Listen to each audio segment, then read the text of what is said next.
What if I told you some spirits never left their graves, and tonight they might be watching you? If you love ghost stories, hit subscribe, tap like, and share this video so we can bring you even more terrifying tales. Subscribe, like, share to keep the ghosts coming. The pine forest surrounding Beelitz-Heilstätten still whispers, though its voice is muted now.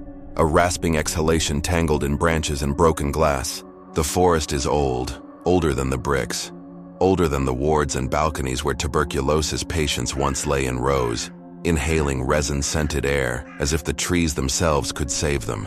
To walk into this woodland is to feel a weight pressing down. History disguised as silence, memory disguised as moss. In 2005, a photographer arrived here, stepping through that hush. His name is not important, because in places like Beelitz, names fade. What matters is the experience, the immersion, the sound of a camera shutter mingling with the breath of ruins. He came for architecture, for textures, for decay. But the hospital had prepared something else, something less willing to be captured.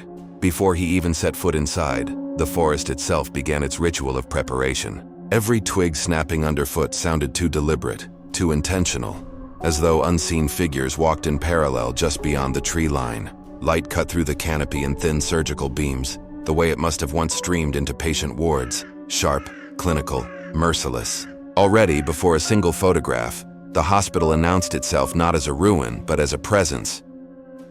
Beelitz-Heilstätten was conceived as a machine for breathing. Built in the early 20th century, its sprawling complex of red brick pavilions was designed to capture sunlight, to channel fresh air, to isolate and yet console. Tuberculosis, the white plague, demanded vast spaces, balconies open to pine breezes, tiled corridors that could be scrubbed clean of contagion. The architects believed in purity of form as a weapon against disease. But what happens when purity is abandoned? When white tiles stain, when corridors are left to mildew, when surgical theaters echo with nothing but pigeons? Beelitz became a carcass, the skeleton of utopian medicine left for rot.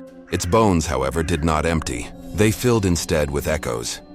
During the First World War, the hospital transformed from sanatorium to military refuge. Soldiers arrived broken, bleeding, screaming in languages of pain that architecture could not soothe. Among them was a young Austrian soldier named Adolf Hitler, whose injuries healed in these very wards. To consider that the future dictator once breathed the Beelitz air is to acknowledge how tightly history knots itself in unexpected corridors. World War II brought further waves of agony, and when the war ended, the Soviet army claimed Beelitz for itself, turning the hospital into a sealed citadel of foreign medicine, a place where whispers were written in Cyrillic, where German soil obeyed Russian command. From 1945 until the 1990s, Beelitz was Soviet, off-limits, secretive. The public knew it only through rumor. By the time the last doctors and soldiers left, the complex had become too vast, too expensive to salvage. 60 buildings sagged into disrepair, windows shattered, paint curled back like peeling flesh, and the pine forest, patient as ever, advanced one root at a time, swallowing staircases and walls. This was the stage onto which the photographer entered. It was not a grand entrance. Like all explorers, he slipped through a gap already broken by others, an open window, glass teeth missing, frame bent outward like a mouth frozen mid-scream. Inside, dust coated the tiles, but not evenly. There were smears, lines, trails, as though fingers or feet had disturbed it only yesterday. His boots left marks that looked too fresh, as if disobedient to the decades of abandonment.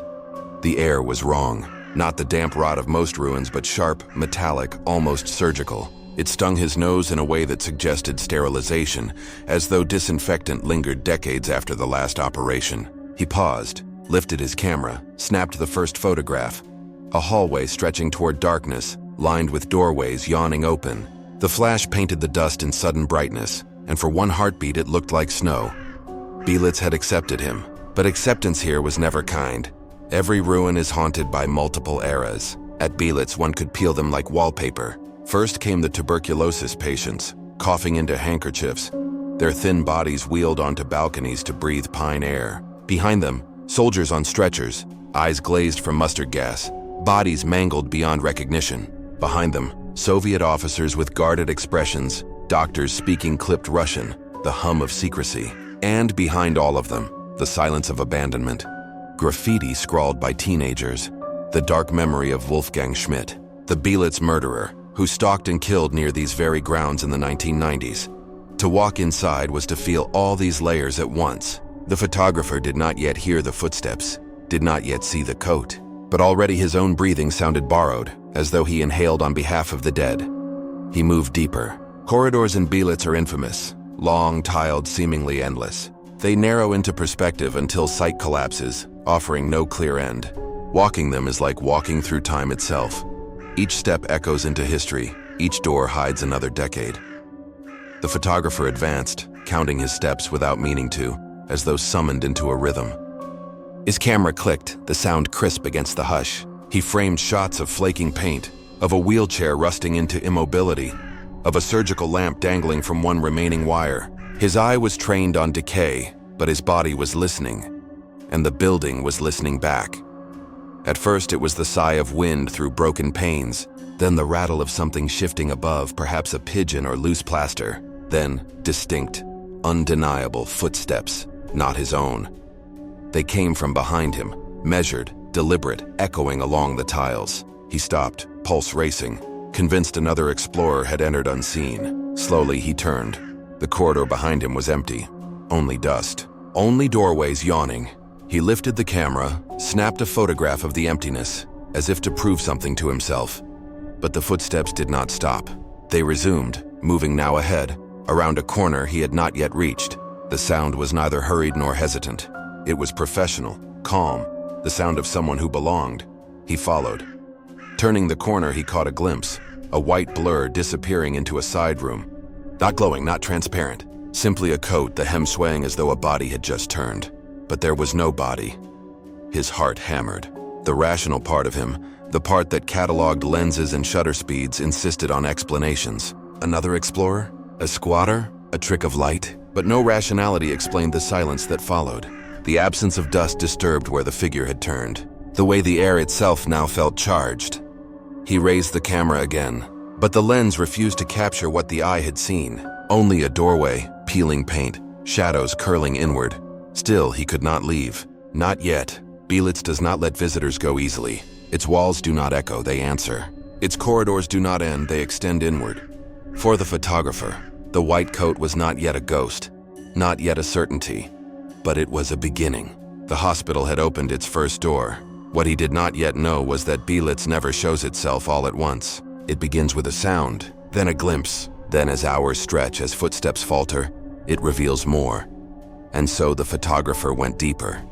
The photographer told himself he was calm. He told himself he was alone. But Beelitz-Heilstätten has a way of peeling away self-assurances like wallpaper. One moment you are rational, a man with a camera in a ruin. The next you are prey, a soul pressed beneath a gaze you cannot locate. He lingered in that hallway where the white blur had vanished. His hand rested on the camera as if it were a weapon. He considered leaving. He considered forcing laughter, muttering aloud to prove that sound still belonged to him. But curiosity and dread are siblings that hold hands tightly. He pressed onward, deeper into the labyrinth.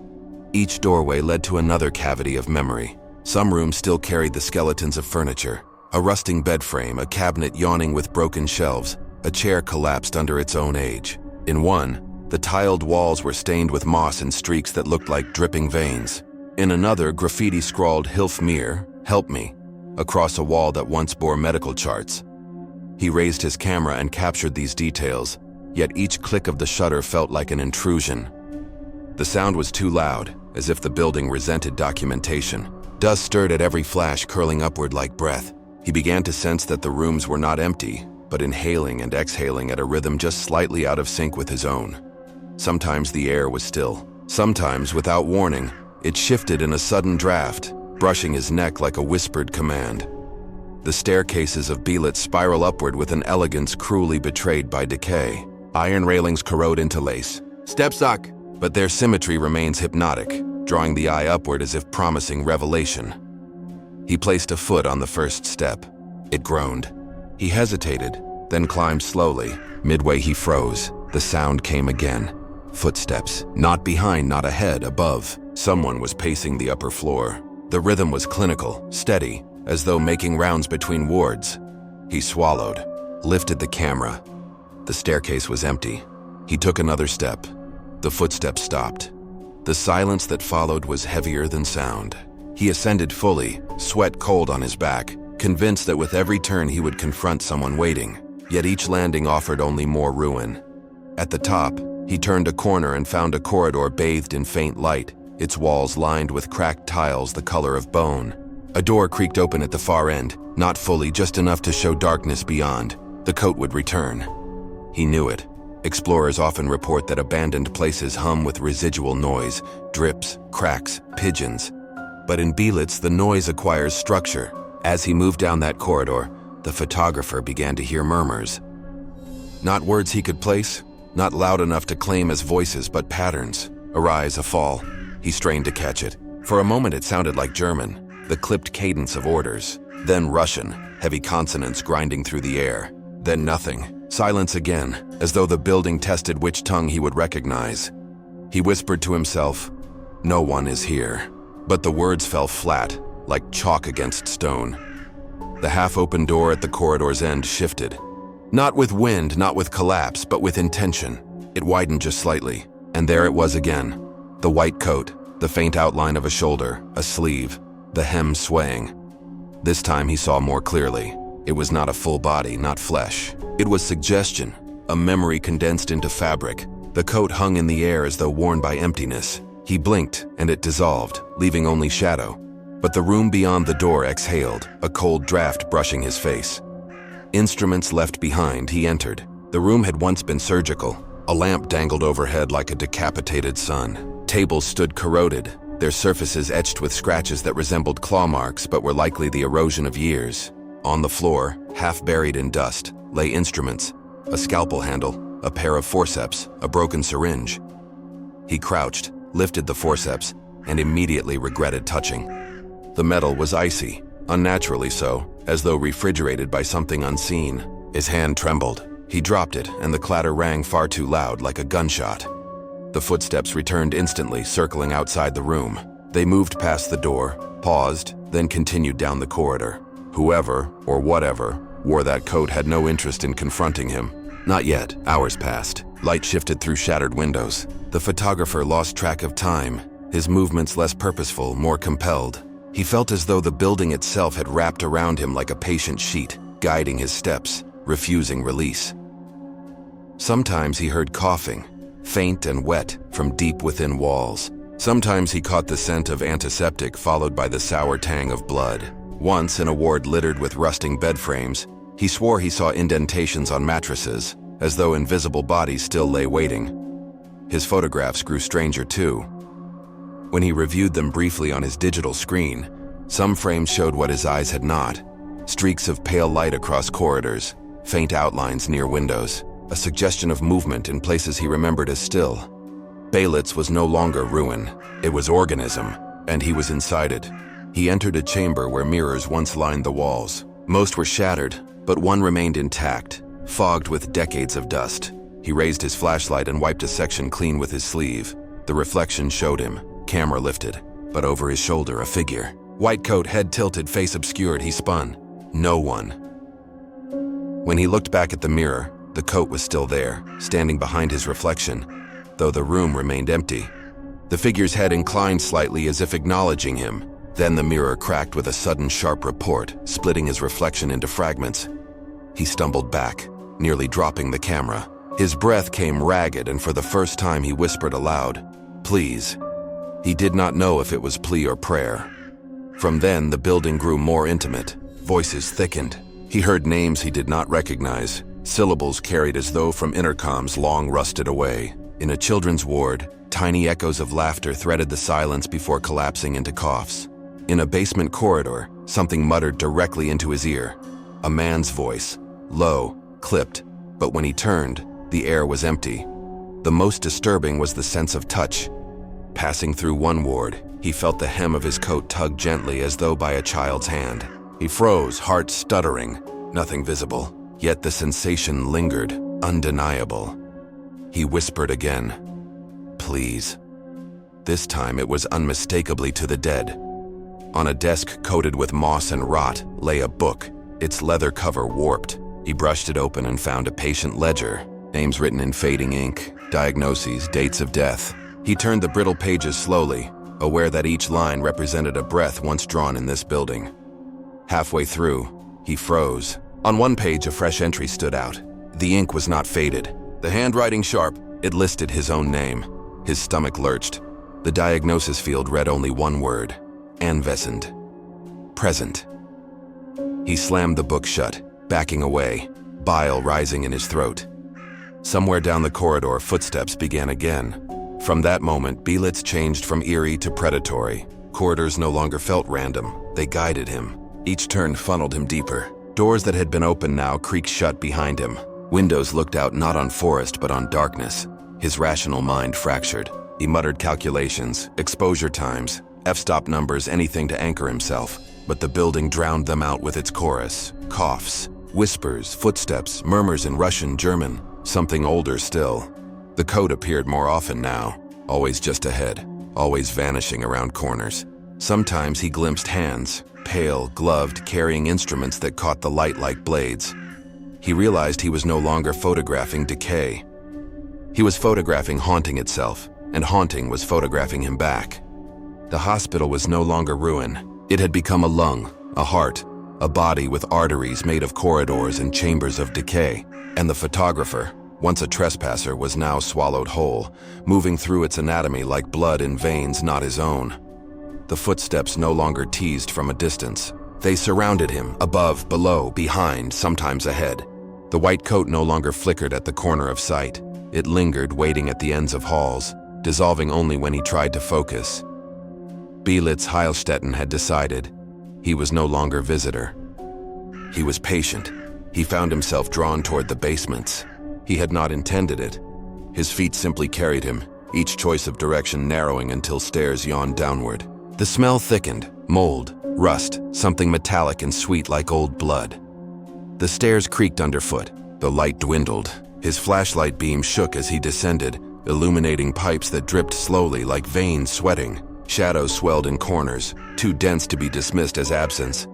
At the bottom, the corridors pressed tighter, the air colder. Doors lined the hall, each marked with numbers faded almost beyond recognition. Some hung ajar, revealing tiled rooms half flooded, water rippling though no breeze stirred. Others remained shut, handles rusted into stubborn silence. It was here the voices grew clearest. He no longer strained to hear them, they pressed against him. Some whispered in German, Atman, Atman, breathe. Others muttered Russian orders. One voice, soft, childlike, repeated, Dr. kommt. Dr. kommt.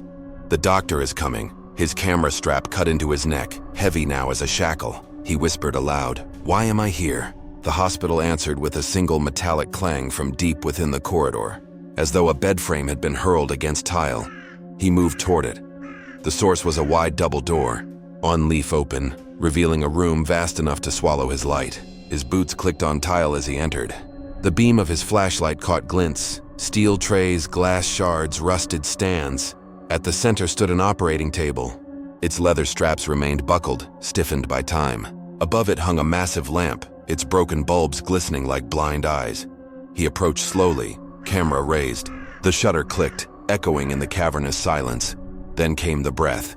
It issued not from him but from the table, shallow, rasping, wet. He froze, bile rising as though he stood beside a patient struggling for air. The straps trembled slightly as though wrists strained against them. He stepped back, heart hammering. His flashlight faltered, flickering. And in that strobe of failing light, he saw it. The white coat standing at the foot of the table.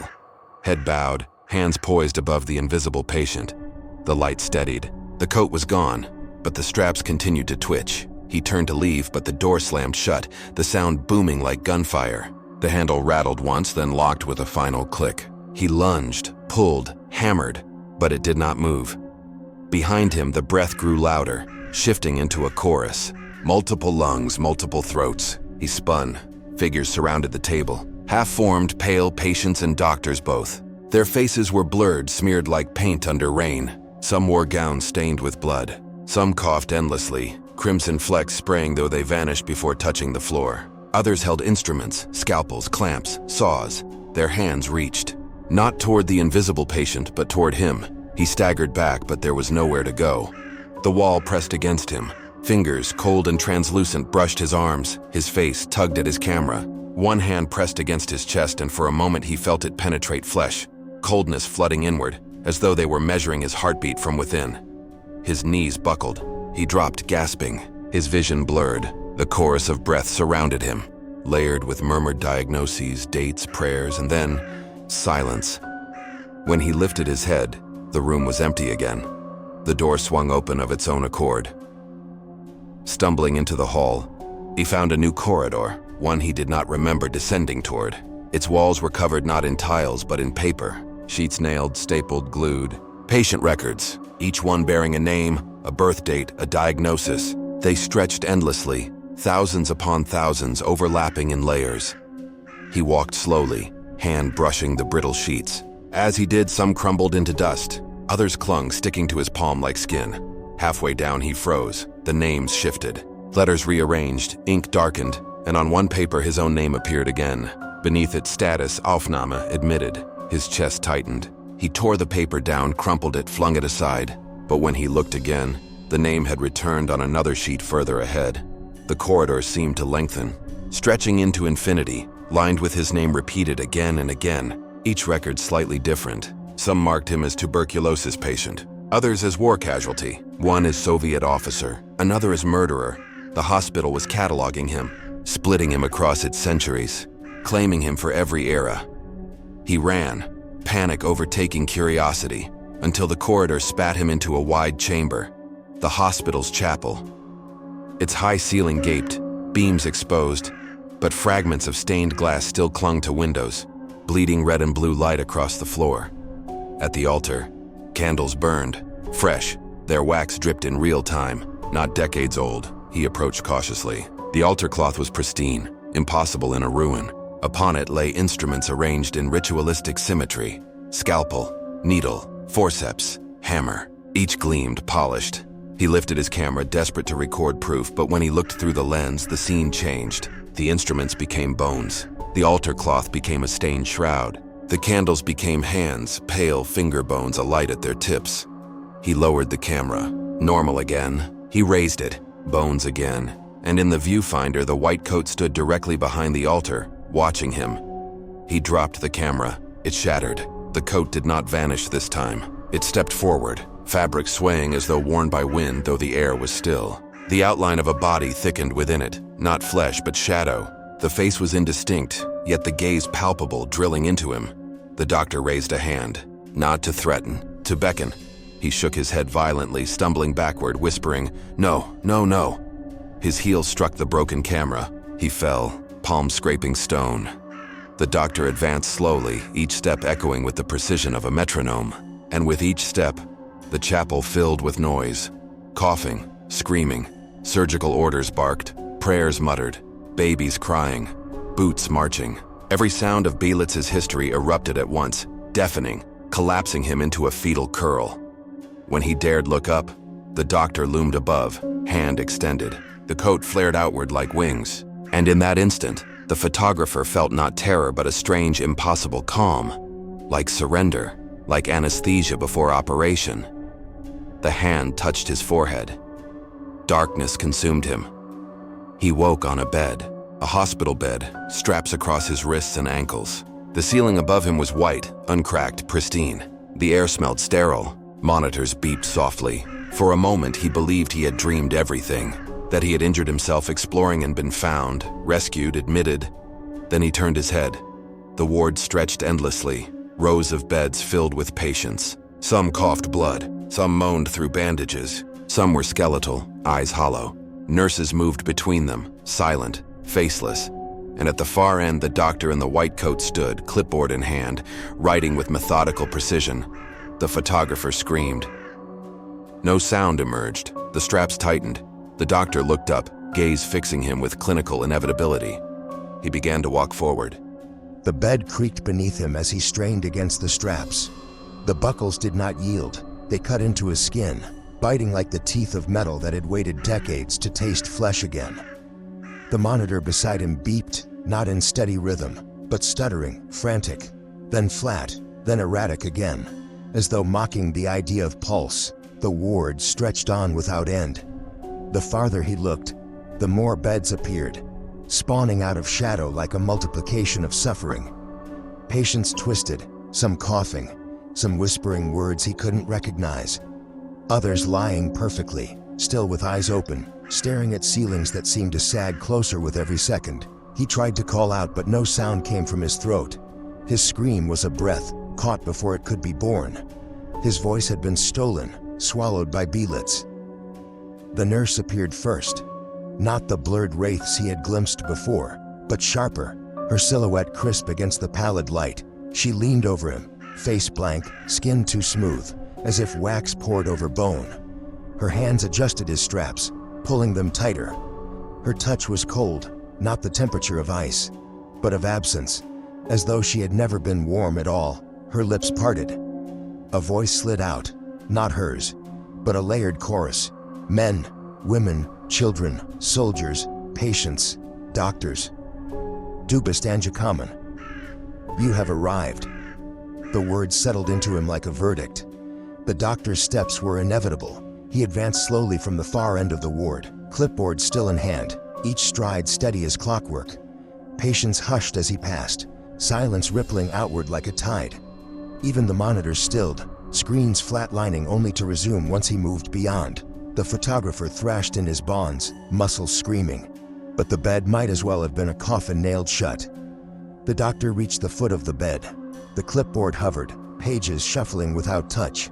He tilted his head, and though the face was blurred, a mask of shadow beneath the white cap, the sensation of being studied, dissected, was suffocating. The doctor raised a gloved hand. A scalpel materialized within it, gleaming though no light fell on it. The photographer's breath came ragged. His chest heaved. And then, impossibly, words spilled from him, though his lips did not move. "I'm not sick." The doctor paused. The ward exhaled. Beds groaned. Patients sat up, skeletal necks snapping, eyes turning toward him as though this protest was sacrilege. The doctor leaned forward, shadow face inches from his own, the scalpel pressed lightly against the skin of his chest. And in a voice that belonged to no human throat, the doctor whispered, "Everyone is sick. The scalpel never cut. Not yet." For in that instant, a flicker of instinct overtook paralysis. His left wrist jerked, slipped, just enough. Rust gave way, a strap tearing. The sudden slack was miracle or design. He lunged upward, shoving the doctor aside. The figure staggered but did not fall, coat flaring as if in slow motion. The photographer ripped free, wrenching the straps from ankles, sprinting down the ward barefoot, every bed erupting with screams. Hands clawed from sheets, skeletal, reaching, grasping for his legs. He tore through them, feet slapping cold tile. Nurses appeared at intervals, stepping into his path, arms outstretched, but when he barreled into them, they dissolved into mist. The corridor ahead stretched, warped. He turned left. A wall met him. Right. Another ward, identical to the one he fled. Endless repetition. The hospital folded itself like a maze, each hall leading not to exit, but deeper inward. Behind him, the doctor's steps echoed, slow, unhurried, certain. He stumbled into a passage lined with broken mirrors. At first he thought they reflected the ruin he had entered hours before. Cracked plaster, vines curling through broken windows. But as he moved, the reflections shifted. They showed him not as he was now, but as he could have been. One mirror displayed him in a patient's gown, ribs visible, coughing blood into his hand. Another showed him as soldier, leg bandaged, eyes hollow. Another, worse still, as surgeon, sleeves soaked, face hidden behind a mask, scalpel in hand, cutting into someone unseen. Every version was him. Every reflection whispered in unison, "You belong." He smashed one with his fist. Blood ran down his knuckles, but when he looked up, the glass remained intact, mocking. And then the final mirror revealed something else entirely. Not him, but the doctor. The reflection tilted its head in perfect time with the shadow advancing behind. The hospital shifted again. Walls peeled away like pages turning. He was back in the surgical theater, then the chapel, then the basement corridor of names. Each place folded into the next, a deck shuffled by unseen hands. Time buckled, days and decades layering over one another. He saw soldiers dragged through wards, coughing with mustard gas burns. He saw Soviet officers interrogating men bound to gurneys. He saw East German doctors scribbling endless notes while patients wasted. And in every scene, the doctor in the white coat lingered. Always the same posture, always the same inevitability. The photographer fell to his knees, ears ringing. "Why me?" he gasped, voice raw. The hospital answered with silence so profound it thundered. A door appeared before him, not rusted, not broken, but whole, white, unmarked. It pulsed faintly, like a living organ. He knew, without reason, that it was not exit, but entrance. His hand rose without his will. He touched the knob. It was warm. The door opened inward. Beyond was not light, not dark, but a corridor infinite, lined with beds, doors, records, shadows. The hospital beyond the hospital. Beelitz not as ruin, but as idea. Eternal, insatiable. The doctor stood within, waiting. The photographer turned back once. Behind him lay the hospital as ruin. Vines through windows, dust and shafts of moonlight, silence deep as a grave. His broken camera lay at his feet, lens cracked, useless. Ahead, the endless ward pulsed with whispers. Patients shifted, nurses moved. The doctor extended one hand. He felt himself split. One part longed to flee, to claw upward toward the shattered glass and find the night sky. The other felt pulled forward, as if his bones were already catalogued, his name already written in the hospital's ledger. He took a step. The door closed. No one has seen him since. Only the photographs remain. Blurred frames of halls that do not exist, of candles that should not burn, of white fabric caught mid-motion though no one was there. Beelitz-Heilstätten breathes still. And if you listen closely in its ruins, you may hear the echo of footsteps not your own, perhaps his, perhaps yours. The hospital does not care. The hospital only waits.